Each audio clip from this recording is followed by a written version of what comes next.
দর্শক, শেষ করব শরতের প্রকৃতির শুভ্র সৌন্দর্য দেখে।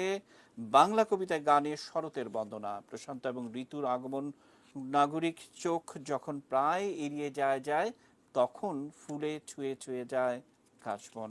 মানুষের ছোটে সেই আপন সৌন্দর্যের কাছে। বরগুনার দিয়াবাড়িতে বেশি শিল্পনগরীতে ঘটেছে সেই ঘটনা, জানিয়েছেন মোস্তফা কাদের।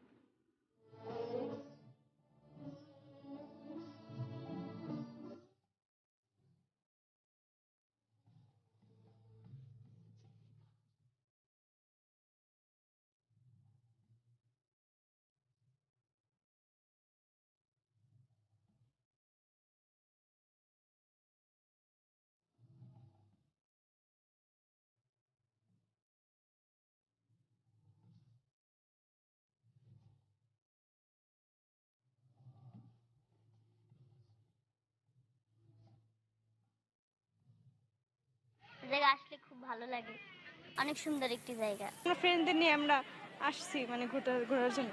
এইখানে কাশফুলের মেলা, এই জন্যই সবাই বাচ্চাদের নিয়ে ফ্যামিলি নিয়ে সবাই এখানে ঘুরতে আসে। এইরকম এত সুন্দর কাশফুলের সমারোহ আর বরগুনাতে কোথাও দেখা যায় না। এখন যে পরিবেশ তৈরি হয়েছে সেখানে অনেক মানুষ যাচ্ছে, অনেক তরুণরা যাচ্ছে, তো সেখানে শৃঙ্খলা বজায় রাখার জন্য আমার মনে হয় সেখানে নিরাপত্তার বিষয়টি ভাবার সুযোগ আছে।